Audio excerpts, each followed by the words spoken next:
Halo Sobat Disaster Channel, kali ini kita sedang berada di Sulawesi Tengah. Nah, di samping saya sudah ada ahli geofisika yang mungkin Bapak bisa berkenalan dulu dengan Sobat Disi sekalian.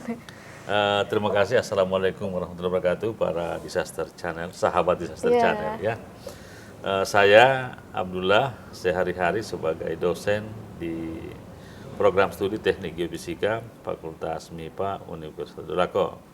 Sekarang ini kami sedang berada di ruang kerja saya ya, untuk melakukan wawancara tentang fenomena geologi dan kebencanaan di Sulawesi Tengah. oke.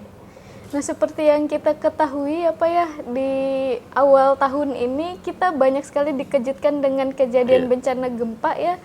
Nah, setelah kita membaca sejarah-sejarah yang ada di Sulawesi Tengah, ternyata di tahun baru 96 itu ada kejadian gempa juga di Tonggolo Bibi yang menghebohkan juga di kala tahun baru itu. Nah, Bapak boleh diceritakan lebih lanjut Pak mengenai gempa 96? Ya.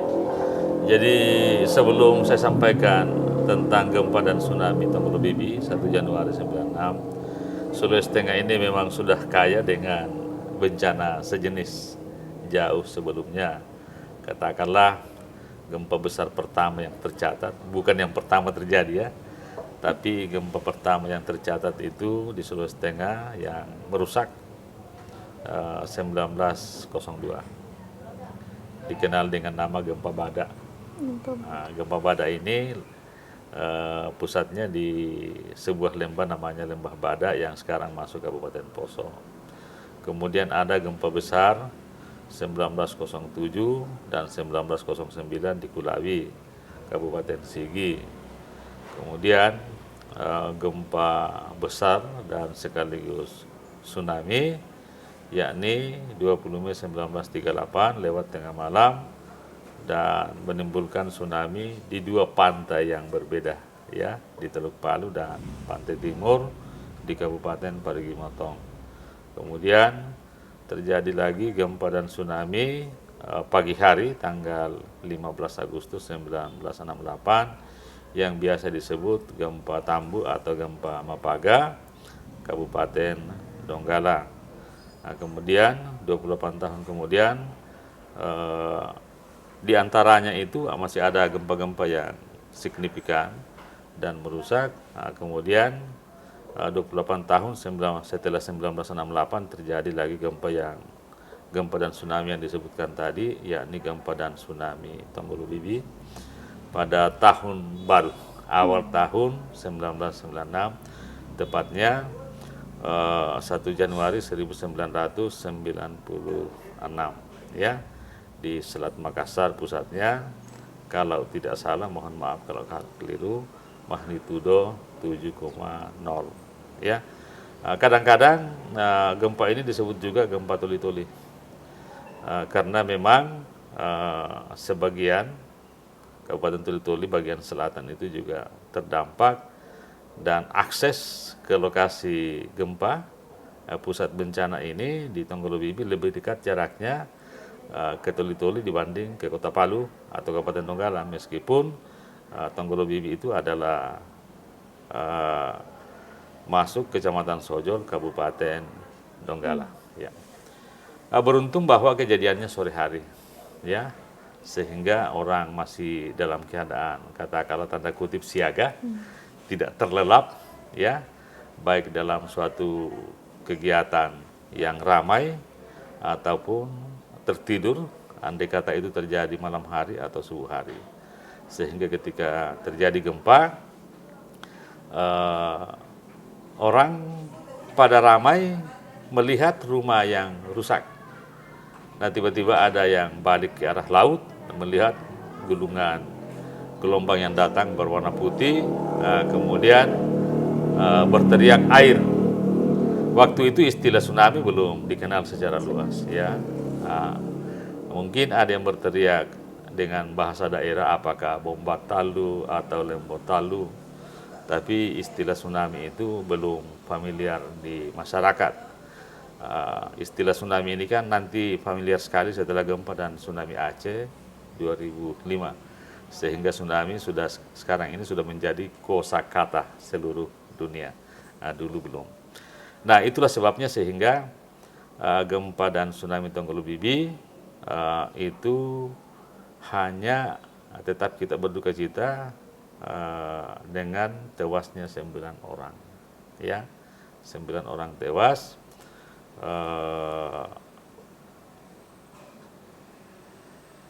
Kenapa 9? Padahal ini kejadian di wilayah pesisir, kejadian di perkampungan, ya itu tadi.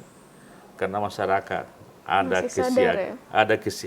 dalam posisi Sadar. ya, dalam posisi sadar, bukan dalam keadaan tertidur atau dalam suatu kegiatan yang mereka sulit meninggalkan wilayah pantai.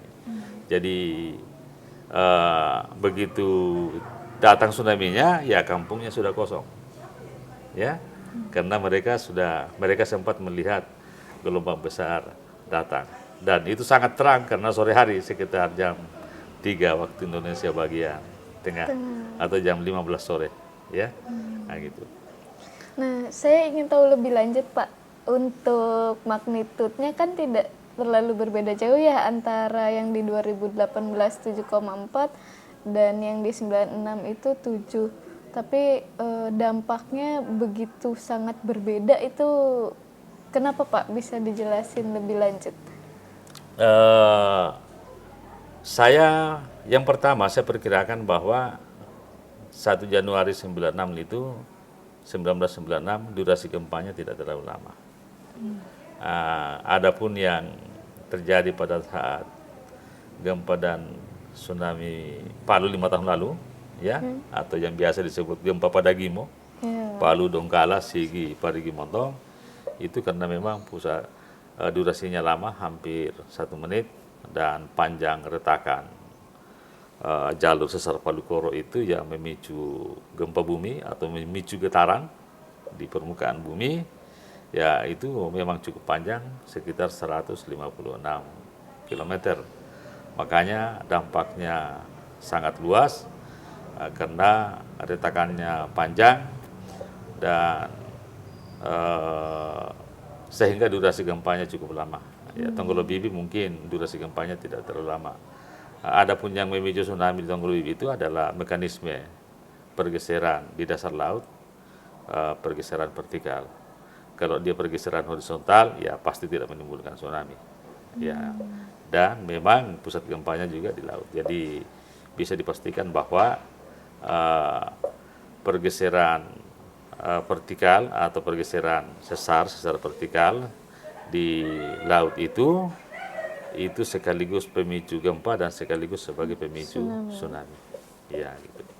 Jadi yang pertama itu ada durasi dan panjang rekahan, dan kemudian mekanismenya kalau di Tonggolo Bibi itu naik, kalau di 2018 itu geser ya Pak ya? Pergeseran sesar Palu Koro ini kan mendatar juga, tapi fakta di lapangan menunjukkan bahwa banyak sekali wajahnya Palu Koro yang ada vertikal, ada oblik. Ya, horizontal memang secara umum Palu Koro. Ya, tapi ternyata pasca gempa 2018 magnitudo 7,4 di berbagai wilayah di sepanjang jalur 156 km itu kita dapati berbagai bentuk wajah Palu Koro. Ya, ada yang pergeseran horizontal seperti di Jalan Cemara itu pergeserannya mencapai 5,4 meter, dan itu pergeseran horizontal yang terpanjang. Ada juga pergeseran vertikal yang cukup ekstrim. Di Desa Rogo itu pergeseran vertikalnya mencapai 5 meter. Nah, andai kata pergeseran vertikal yang 5 meter ini terjadi di laut, itu tsunami-nya pasti besar. Pasti tsunami-nya besar. Nah, kalau untuk di tsunami Tonggolo Bibi Pak, itu kan pergeseran secara vertikal pasti, yang memicu tsunami ya Pak. Nah, ada perbedaan lain selain mekanisme pergeseran yang menyebabkan kenapa ini sangat amat berbeda gitu fenomenanya Pak? Kejadian 1 Januari 96, boleh dikata wilayah pantai yang mengalami tsunami itu hanya di satu lokasi saja. Mulai dari Tonggolo Bibi, Sibuang, Balukang, Bou, jadi 4 desa. Meskipun Balukang itu tidak terdampak, tapi terjadi juga tsunami. Ya, biasanya masyarakat itu mengatakan ada tsunami kalau ada korban. Padahal tetap terjadi tsunami, hanya saja tidak ada rumah yang rusak, tidak ada warga yang meninggal dan sebagainya. Jadi keempat-empatnya tetap ada tsunami. Tapi yang terdampak itu hanya desa Tonggolo Bibi, Sibuang, kemudian Balukang dilangkahi terdampaknya ya, kemudian Dusun Limau ya. Adapun yang terjadi 5 tahun lalu di bencana pada Gimo, karena gempanya cukup besar, apalagi masuk kategori superstar. Superstar ini kan menunjukkan bahwa kecepatan retakan permukaan lapisan buminya lebih cepat dibanding gelombang besarnya sendiri. Dan gempa superstar yang terjadi 5 tahun lalu di Padagimo itu adalah gempa superstar kelima yang pernah terjadi di seluruh dunia. Jadi gempa 7,4 itu magnitudonya 7,4 memang sangat merusak. Karakteristiknya yang superstar itu memicu daya rusaknya, memperbesar daya rusak dari magnitudo 7,4 tersebut. Nah, sehingga juga memicu bencana-bencana ikutan lainnya seperti longsor, likuifaksi, dan penurunan permukaan tanah atau downlift atau land subsidence, ya gitu. Nah, di Tonggolo Bibi waktu itu orang hanya fokus di gempa dan tsunami. Ya. Padahal bisa saja terjadi juga likuifaksi, hanya tidak terpantau. Ya, likuifaksi di Palu 5 tahun lalu dan Sigi itu terpantau karena betul-betul menimpa permukiman. Nah, menimpa permukiman, menimbulkan korban jiwa yang sangat banyak, merusak rumah, menenggelamkan rumah, memindahkan rumah, bangunan sampai jarak 3 km. Mungkin saja di tempat-tempat lainnya seperti Tonggolo Bibi yang 7,4 bisa saja ada likuifaksi. Cuma tidak terpantau apakah di hutan atau di sawah. Lain halnya kalau itu terjadi di permukiman, pasti dengan cepat terpantau dan terberitakan. Ya.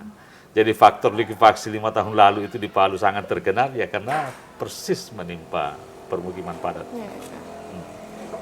Jadi ini ya, kita aware karena banyak korban dulu, tapi kalau sebelumnya kejadian likuifaksi sebenarnya sudah sering kali terjadi. Katakanlah di Amerika ada cek dam yang rusak pada gempa di Amerika Serikat, saya lupa lokasinya, itu kejadiannya 1918. Kemudian muncullah sebuah makalah yang pertama kali menyebut istilah liquefied, pencairan. Nah, sehingga ketika dilihat foto dampak bangunan rusak di gempa San Francisco 1906, baru disebut bahwa gempa San Francisco juga menimbulkan likuifaksi. Padahal gempa San Francisco ini sudah terjadi 12 tahun sebelum gempa 1918 tadi. Kemudian terjadi lagi likuifaksi di kota Niigata, Jepang, 1968 yang banyak gedung yang miring.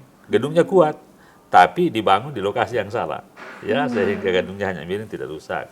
Terjadi juga di Taiwan. Kemudian terakhir kali terjadi sebelum terjadi di Palu itu adalah yang terjadi di kota Christchurch, Selandia Baru. Pulau Selatan Selandia Baru, dan kebetulan saya sempat ke sana, menimpa permukiman. Tapi wilayahnya datar sehingga likuifaksinya itu istilahnya likuifaksi lokal. Rumahnya hanya miring. Ada rumah turun, halaman rumah naik. Di jalan juga ada mobil yang separuh badan mobil itu turun. Tapi lagi-lagi karena tidak ada korban jiwa, tidak terberitakan secara masif.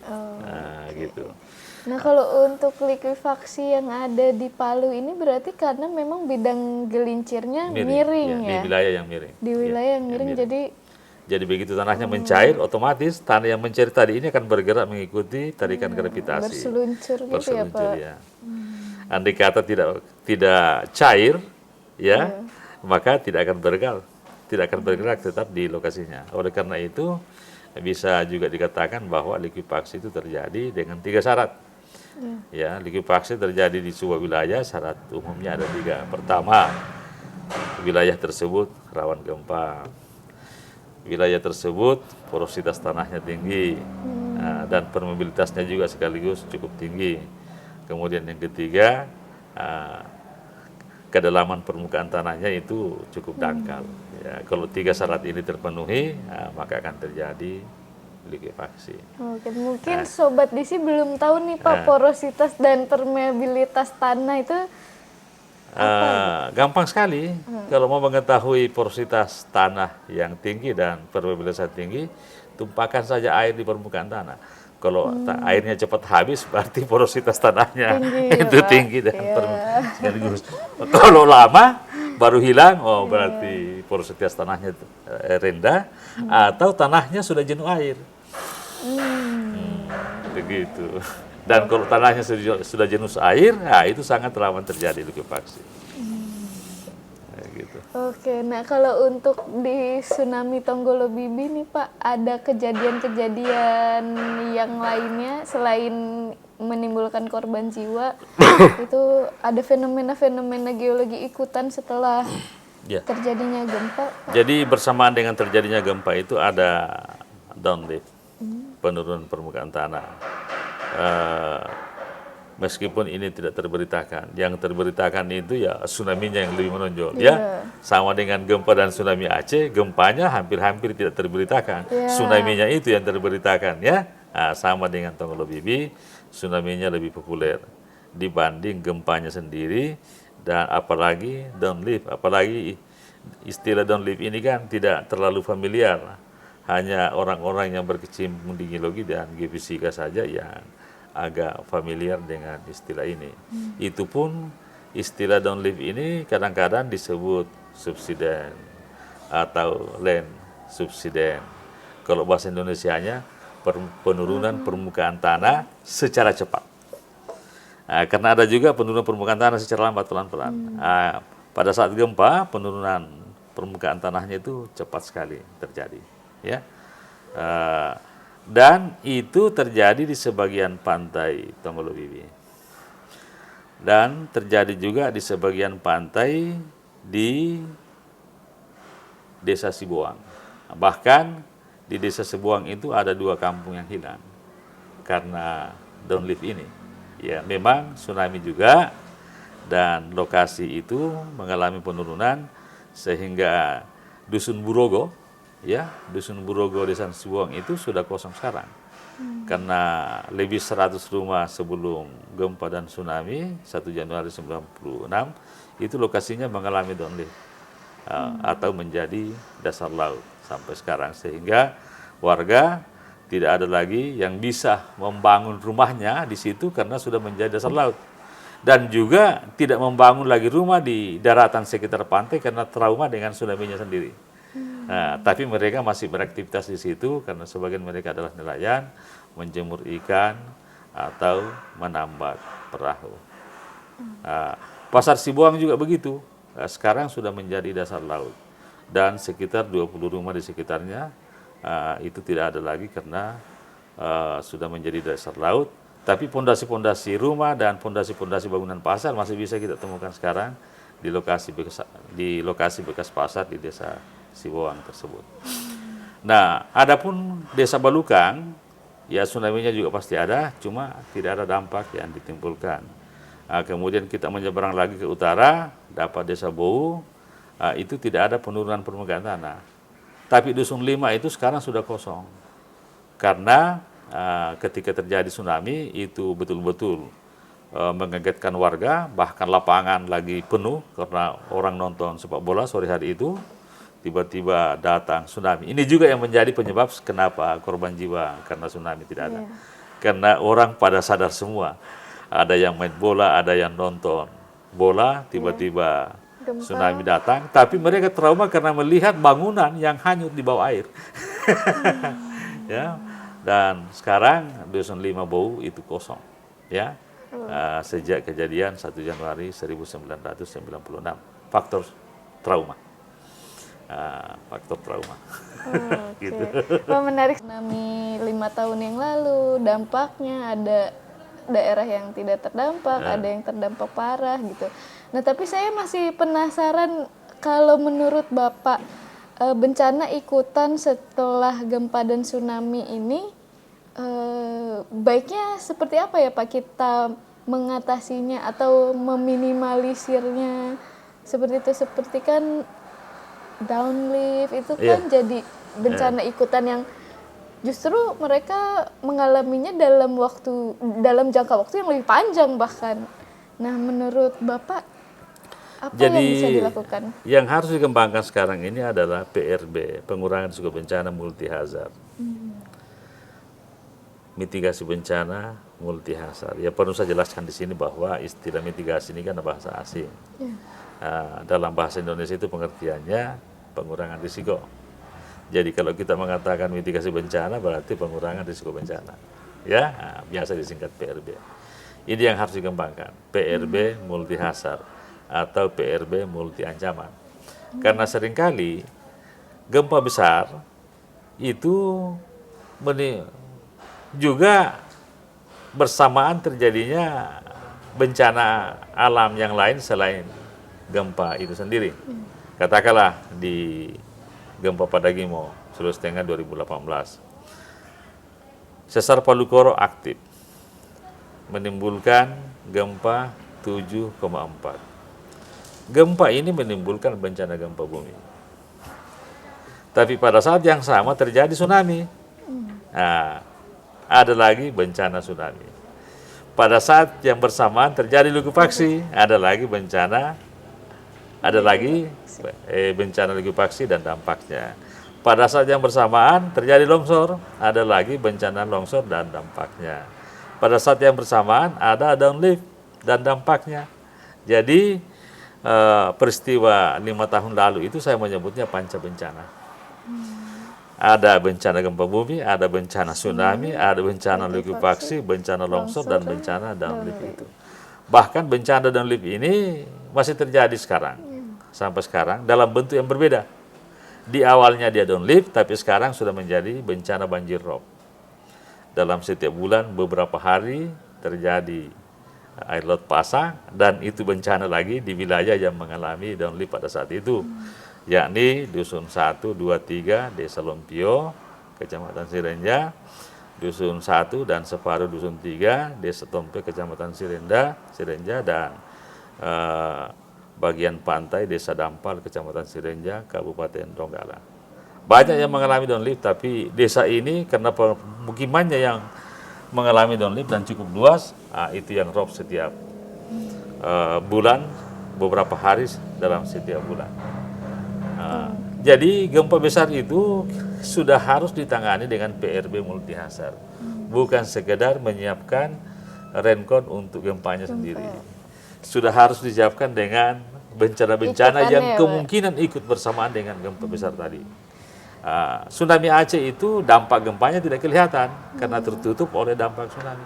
Bisa saja ada likuifaksi di situ, tapi tertutup karena genangan air laut cukup jauh ke daratan dan bekasnya tertutup oleh dampak tsunami itu. Jadi yang dikembangkan sekarang ini harus PRB multi hazard. Dan juga mungkin karena jangka panjang juga harus menyertakan juga dengan ancaman baru perubahan iklim juga ya Pak ya, karena banjir rob gitu. Perubahan iklim ini sesuatu yang tidak terhindarkan. Tinggal bagaimana kita bersiap-siap menghadapi. Ancaman utama perubahan iklim itu bagi manusia itu adalah gagal panen. Ketika gagal panen, makanan tidak ada. Ketika makanan tidak ada, orang lapar, dan orang lapar itu gampang marah. Ketika semua orang marah, maka terjadi kerusuhan. Itu ya, itu yang paling berbahaya dan efek dari perubahan iklim itu, gagal panennya itu, yang berujung orang bisa berkelahi atau kerusuhan, saling bunuh. Itu. Oke, mantap. Terima kasih banyak Pak atas waktunya. Kita udah banyak tahu sekali tentang perbedaan dari masing-masing gempa, kemudian multi hazard atau multi ancaman yang bisa terjadi setelah gempa. Pada saat yang bersamaan Iya. dengan gempanya. Dan efeknya jangka memanjang bahkan panjang. sampai sekarang Sampai gitu ya sekarang. Pak ya. Jadi awal-awal ini bencana 5 tahun lalu disebut Pasigala. Pada Gimo itu. Triple disaster. Oh, triple. Triple disaster. Saya tidak setuju karena faktanya 5 bencana. Iya. Gempa, tsunami, likuifaksi, longsor, dan downlift. downlift itu. Makanya saya menyebutnya Panca Bencana Alam pada Gimo, Sulawesi Tengah 2018. Bukan triple disaster. Kalau triple disaster itu anggapannya mereka hanya gempa, tsunami, likuifaksi. Dan memang ini yang masif terberitakan. Padahal longsor itu juga terjadi di mana-mana. Dan dampak longsor ini juga masih terjadi sampai sekarang, selain yang downlift itu. Beberapa lereng gunung longsor di Kulawi apa ya? di Dolo Barat, Dolo Selatan, Kulawi. Nah, ketika gempa longsornya itu belum sampai ke permukiman. Nanti hujan deras. Kemudian aliran air hujan itu menjadi aliran permukaan, memindahkan hasil longsoran tadi ke tempat-tempat yang rendah. Sekarang di Desa Bangga, Kecamatan Dolo Selatan, sudah ada satu dusun yang betul-betul tidak bisa lagi dihuni. Saya menyebutnya Kampung Hilang, yakni Dusun Satu Bangga. Itu sedimen tertimbun. Jadi aliran longsor tadi itu mengendap di wilayah ini dan mencapai atap rumah penduduk. Nah, tidak bisa lagi dibangun kembali karena ketebalan sedimen yang sangat tidak masif itu, daya rekatnya sangat lemah. Mau bikin rumah apa di sana, mau bikin rumah panggung, itu tiangnya pasti tertancap ke bawah. Mau bikin rumah batu setebal apa pondasinya, ya kan? Gitu. Saya menganggapnya sebagai kampung hilang karena betul-betul tidak bisa lagi dihuni. Itu masih efek dari gempa 2018. 28 September 2018. Jadi ada bencana ikutan yang terjadi sampai sekarang, yakni banjir rob dan bencana sedimentasi. Wow, menarik sekali. Oke Bapak, terima kasih banyak atas ilmu-ilmu yang diberikan ya. Tahun baru kita semakin lebih banyak lagi hal-hal baru yang kita dapatkan. Untuk kasus kali ini kita tahu perbedaan-perbedaan antara kejadian bencana yang ada di Sulawesi Tengah. Sekali lagi terima kasih banyak kepada Pak Abdullah. Sampai jumpa lagi Sobat DC di bincang bencana berikutnya. Dadah.